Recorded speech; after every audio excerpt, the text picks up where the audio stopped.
Hello, yeah, we're doing it again right here on Blazing KSTV with your girl KG. And as you can see today, we're blazing. It's more colorful. We're at Uptown Liquor Waterfalls Masocha, and they've got a special promotion in the run from 8 a.m. to 8 p.m. They'll be opened just for you. Ice cold beers. And before we talk about that, today I've got a girl, Kudzie, from South Africa. Kudzie. Yeah.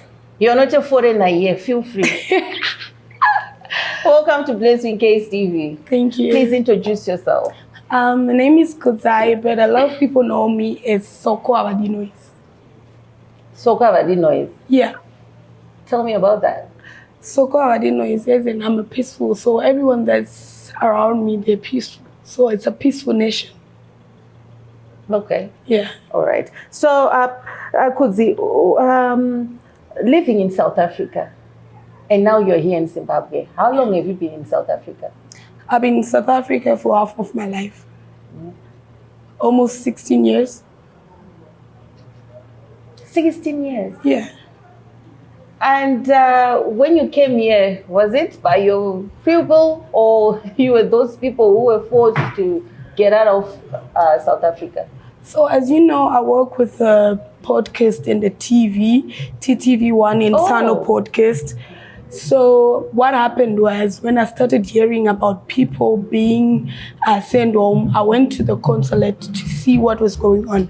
So the main purpose of me going to the consulate was to take news and to give people right information about what was going on. So when I got there, the first day was okay because the people were still okay. So I managed to do 1 or 2 videos of telling people what was going on and telling people about the free buses.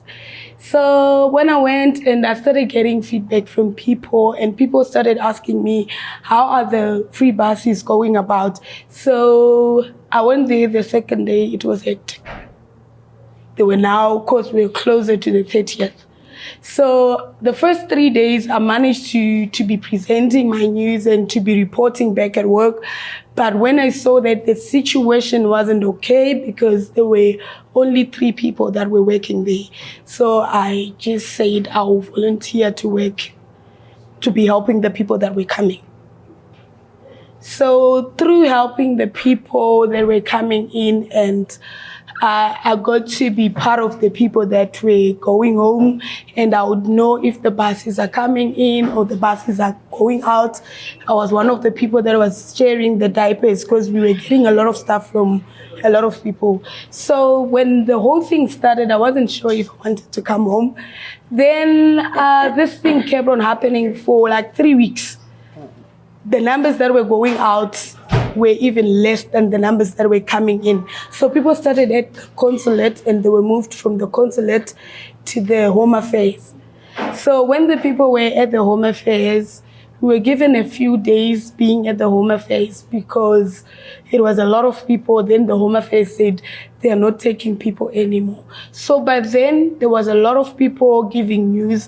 I decided that let me go to Messina where the people were being taken, because the buses that were taking people, they were taking them from South Africa, Cape Town, to Messina. So I went to Messina because I wanted to know, I was curious that the people that are being given transport from South Africa to Messina, are they really getting transport from Messina to go to their home places? So that's how I came to Zimbabwe. Mm-hmm. So you came only with a free bus? No, I didn't come with a free bus. There's a bus that I came with. You actually paid for that? Yes, I paid for the bus. Okay. So living SA, since you've been there half of your life, like you're saying, and also the achievements that you've managed to achieve in SA, can you maybe take us through that road? I've actually, this has been my learning trench where I've been learning a lot of stuff, because when I came to SA, I was still 17. I got married at the age of 17. So me coming to South Africa, I was coming to my husband So when I got here, things were a little bit better than they were here in Zimbabwe. So that's how we started our family. So we stayed 3 years of our lives. We were just a husband and a wife that were doing their life. If we get our money, we'll use all of our money. We buy groceries, we buy clothes, and we are left with nothing. Then we're just living our lives and we're okay with that. 17, you were underage, and the man was, how old was he? Was he from SA or Zimbabwe? No, he was from Zimbabwe. But what happened was I went home late. So, with our African system that was there before, they would say you must go back where you are, where you were. So that's how I went to. So when you're saying all the money you were having in SA, you were spending on buying groceries? For the 2 years, because I was 17, he was 20. So we would buy our groceries, we would buy our food stuff. We were just living our life as normal kids because when we got married, we were still very young. Are you still with your husband? No. No. So your greatest achievement in SA, after that, what did you do? So after that, So we were leaving, we started staying in Tabazimbi. When we were staying in Tabazimbi, then when I was 20, we had our first child. So when we had our first child, that's when life started telling us that we need to be more responsible. So when we started being responsible, my mother-in-law used to work at a hospital. I'm forgetting the name of the hospital. So there was stands that came out that time, and she told us that you need to be sending money so that you can be paying for. So that was the first achievement that we did. At the age of, I was 20, my husband was 23. So we bought a stand when we were I was still 20 and he was 23. Oh, yeah, in Zimbabwe. Yes, but we were in SA, we could send money every month. You were working? Yeah, I was working. Are you comfortable sharing us the kind of job that you were doing? So what happened when I went to South Africa, I went to people that were older than me. So the only work that they would advise me to do was to be cleaning. To tell you the truth, I wasn't okay with that. Even the father of my children, the only work he could do was to work at a farm. So there was one day when we sat and we said, no man, we're still young. We can't be doing this. So I went to a restaurant and I went and lied that I've worked at Holiday Inn as a waitress. They said, okay, come for an interview. I went for my interview. I got my first job. Everything that I did at the restaurant, I had to learn it from there because I lied that I had working experience because I really wanted the job. So by that time, I worked in the restaurant for about 2 years. Then also the father of my children had to say he's tired of working at the farms. That's when I asked him, what do you like doing? So he said he likes cutting hair. I was like, if that's what you like, we are going for it, leave the job. So he came, so we were living at the farm, then we came, started staying in town. So I told him that I promised him that I was gonna cut my hair till he know how to cut any hairstyle that he wants, any color that he wants to dye. I gave him a head. So my baby daddy is a baddest barber. He can do any haircut. He can make any hair color because he practiced and he made it work. And from where you guys are coming from, living in a farm, it seems like things were hard for you. So you didn't have any mind of coming back home? No. Why? We were working, we were getting money. So our main aim was not just for us to stay here, because by then that was the time when there was a lot of kids that were finishing school, they were into drugs and all of that. So our focus was on working and improve our lifestyles. Okay, that you cannot do here in Zimbabwe? Yes. Oh. We couldn't do that because I was still a minor. I couldn't get a job because I wasn't 18 yet. So in SA, they couldn't backtrack of my age, whatever. So I was 19 in SA, while I was 17. So, and the baby daddy, you're no longer together? Yeah, we're no longer together. So, Now, when made you decide that you can actually come home after all these years? And you've been in the waitress job, and what were you doing now? So after me being into the waitressing job, I worked for about 3-4 years. By then, the father of my kids started getting more clientele. So there was a time when he told me that I've worked enough. So it's time for me just to rest. So I must look for something that I can be doing at home while I'm making money. So I started, I went to a course for baking. I started baking cakes while I was at home. But then, so by then he said I must be at home. So I was at home. So I love selling. So I said, while I'm doing the cakes, let me look for something else. That's when I started taking stock. So there's this thing that they call, chimbaz. So there's a group of ladies that you put money together every month. Then you would take from that group and you must give to people so that you bring it with interest. So I joined one of those, and the people that were around me, they were not so faithful, to a point where I gave someone money, and when the group wanted money, I didn't have money. So my baby daddy used to trust me with all the money. So I would take the money, give it to the people, to a point where the money accumulated to more. And that's when we started having some issues, because my baby daddy was done, because he was working so hard and I was busy. There was nothing that we were doing that was right with the money, because I was the one with the money, but I was trying to cover what my friends put me into. That's what you're actually saying. Yeah. The money you had, but yes. Saka, what did you bring from SA after all these years? After I brought myself with, I've learned a lot. That I've come to a point where I've understand that with the age that I am now, I need to be serious with life. So I think that's what I brought from SA, because you can bring physical. For me, it's not about the tangible things. It's about are you ready to change your life? Are you ready to make it better from your past mistakes? So that's what I brought from SA. Other than that, I only had that stand that we had, but we never built. We built only a 2-bed, but then we are no longer together. So you built a 2-bed right here in Zimbabwe. Yeah. That's where you're staying now? No. Where are you staying now? By my uncle's place. How did they accommodate you after all these years? No, I'm still a child from the house, but then for me, it's very difficult for me to come and change the people's, because when you come, they have a system already. They have a way they do their things. So me, I'm just there because I'm just trying to find my feet so that I can work and be where I want to be.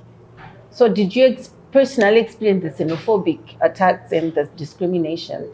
I felt it from others. That's why I volunteered to work and help the people that were going on. With the area that I was staying, we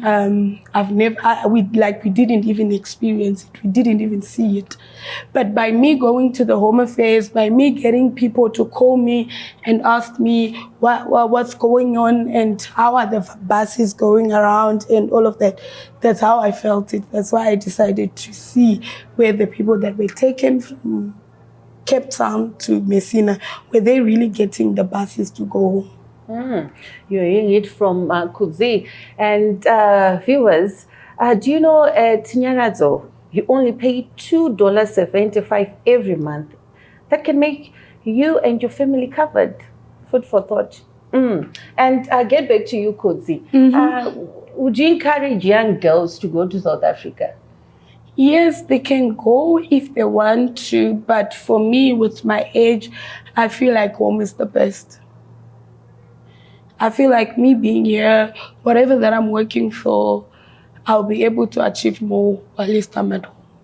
But being with your husband, do you think in a way it protected you from certain abuses ago? Yeah, I think so. I think that was one of the things that protected me and helped me to be and shaped me to be the person that I am now. Even though we're not together, it's something that I really appreciate, and I really respect the father of my kids. I really respect him because he took me from a place where I could have, I don't know. If you could, maybe if you don't mind sharing us some of the things that young girls are doing in South Africa. In SA, mostly kids are working. And like, as you know, but I've seen most of the kids that were born in SA, most of them, they are more focused. They go to work, they go further with their education, and rather than the kids that are this side, I don't know much about the kids that are this side because I wasn't here for a long time. So what message do you want to give to the Zimbabweans who are still there in South Africa? To the Zimbabweans that are still in South Africa, what I can say, if you're still working and you're earning something that can help you with your families, you can stay. But if you're not working, it's better for you to come home and have a fresh start. There's a lot of opportunities that are here. Like for me, it has been so easy because when I came, I went around and I've been asking people, what can I do that can make me survive? And I've been getting positive responses that can even, like, I can even get better rental apartment than the one that I was staying is even cheaper here. So I can still be doing what I was doing in SA and still progressing with life. Like your money laundering business? Or No. what No. job? So I was in SA. I used to work. I used to have a cleaning service company. Okay. Yeah, and also I was selling perfumes. So there was a point where I felt like the business was going well. Then I had to employ 2 people. Then business went down. Then I had to stop one of the people, and it was me and the other lady working. But I was focusing on my perfume business because it was bringing more than the cleaning service. Because in SA, in Cape Town, everything is affected with winter. So when it's winter, everything is down. When it's summer, then you get more. Yeah. And after staying in South Africa for 16 years, any surprises in Zimbabwe that you noticed? I haven't noticed anything, but just that it's different people. It's a different generation. So, yeah. I've been trying to manage that, and I'm still trying to settle and see if I can still stay or if I can go back. So I'm still one leg in, one leg out. So you might go back to South Africa? I might go back. If things doesn't work the way I'm thinking, then I might go back. If I can ask you this deep question, what will make you go back to South Africa again? After all these violations that are happening there, and you're still going to go back? So the violation can be there, but then by then I was able to put food on my table because like I don't really worry about my kids because they stay with their dad. So if ever I'm not able to take care of myself again, that might make me want to go back because I was able to take care of myself while I was in SA. So you don't see any opportunities in Zimbabwe? I've been trying to navigate and see what's going on and what can I do that can make me stay. You haven't found one? No. Business-wise, yeah. But then with the business, it's a win-lose. I can have stock, then I will not have clients. So I've been trying to see if I can pull through that. And you're a social media person. Tell us more about that. I've been wanting to be on social media, but then I've realized that there's so much pressure, there's so much bullying, there's so much of people that people don't talk about on social media because it's a lot. But then with the path that I took, on my social media when I was working as a volunteer. I loved that because my passion is helping people and finding solutions. So there was a part that I liked when I would just tell people that, okay, this is what we're doing. And if it wasn't for the people that were being in places where they were being harassed or what, maybe I couldn't have been here. But it's the passion of me, because the main thing was for me to see if the people are going to a better place than where they were. So, yeah. Is it a better place? Yeah, it's a better place because if you are not working, you're an SA. If your landlord didn't take your rent money, if your employer said they can't employ you because you don't have papers, it was like a great honor. Because like when I got to Beitbridge, I had an instant where I lost my birth certificate and my ID. So the people that were coming in, they would ask you, do you have your birth certificate? Do you have your ID? You were getting it by the facility. So now you have a relief of you're not being asked for a passport, for a permit. You're actually at home. You can actually have your eco cash.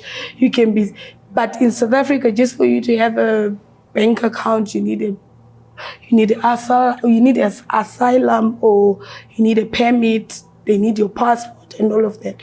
So it's actually easier when you're at home because you are able even to like, there's a lady that told me that you can actually get a loan for starting a small business or a project. So if you're at home, it's much better than when you're an SA. Talking about papers, in South Africa, the only foreigners they're kicking out are those ones without papers, or? No, they didn't look at that. It's just that the South African community, I don't know how they were built.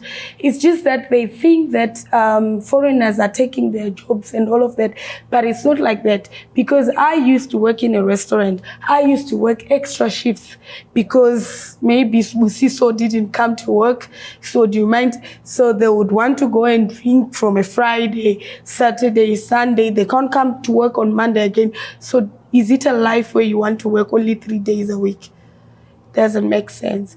No other African countries are taking jobs for them. It's just that they are lazy. People don't want to talk about it because they are afraid of them, but they are lazy. They just don't want to work.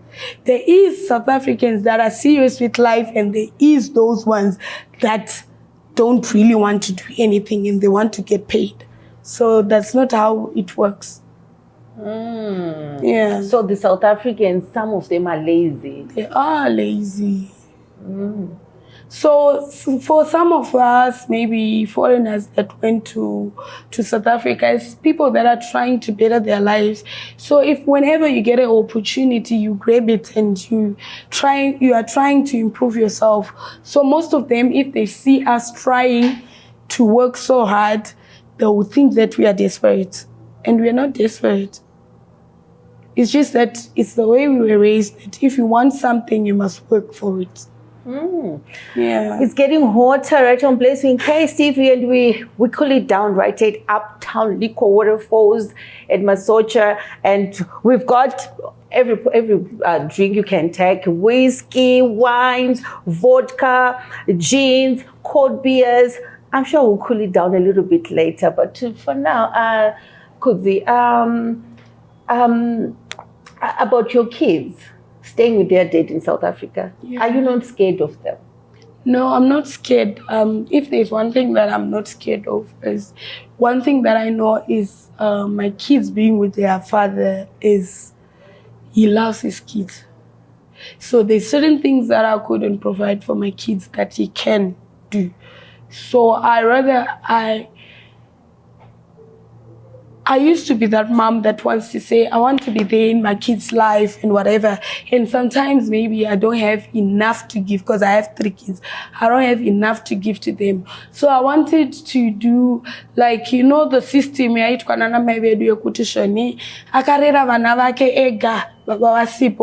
wanted my kids to know their father can actually do it for them.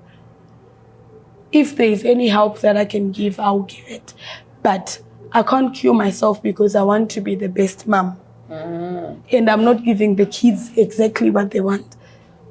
So them being by their dad, they can actually they can actually go to school, they can actually eat, they can actually have lunch back. But with me, sometimes it was difficult for me to provide for all of them without anyone's support. And talking about papers, do you think they'll be deprived of some of the things they can actually get right here at home? So one of my child was born here, the other two were born in SA. So they can actually get benefits in SA, Yeah. full benefits. Yeah, they can actually get their birth certificates, they can actually get their IDs. I'm not sure about what other benefits they can, but with my other daughter, she can actually has the equal rights as I am, like she can get an ID from here and a passport. Oh, and it can actually get benefits like open an account. Yes. Oh, okay. That's awesome. So tell us about some of these things you've seen on social media about SA. Like people owning cars, apartments. Is it social media? Is it South Africans South or other? Africa, Zimbabweans in South Africa? There is people that are working that have money in South Africa.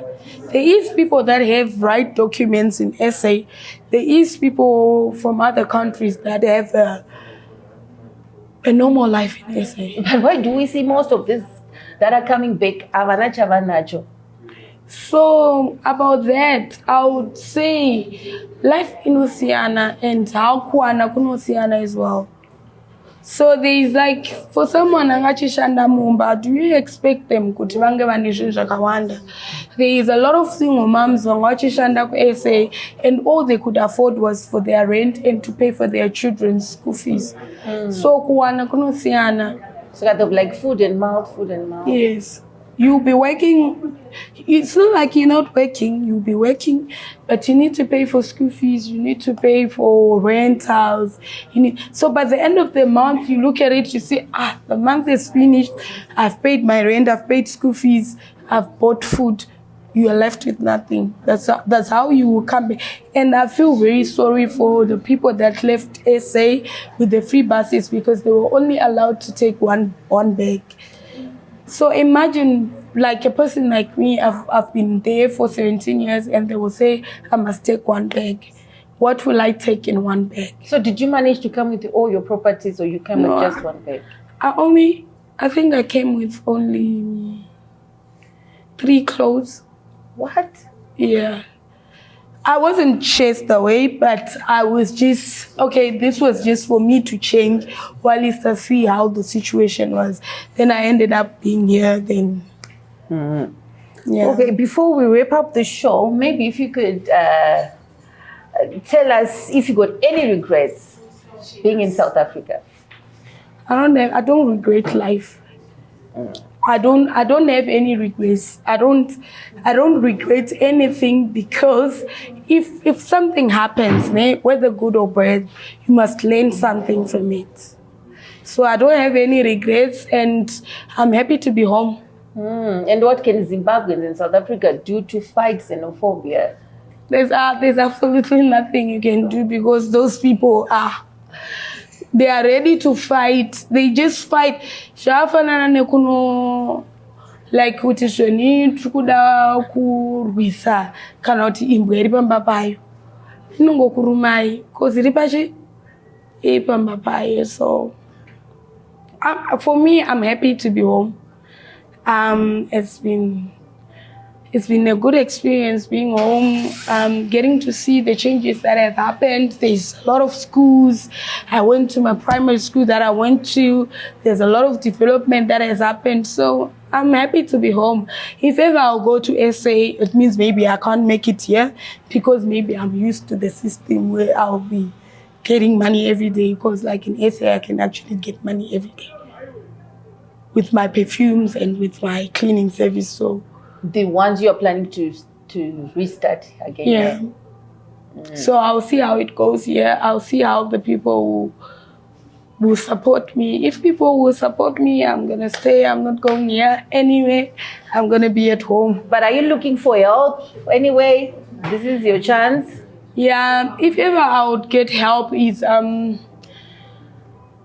the moment is I just want to be able to find my feet and start a business. So I'm already in a perfume business. All I need is people to support me at the moment, and also to get to know like the system. Like in SA, I used to have a cleaning service. So if ever I'm going to move it this side, I'll need someone that will help me with the proper channels for me to be running the business again.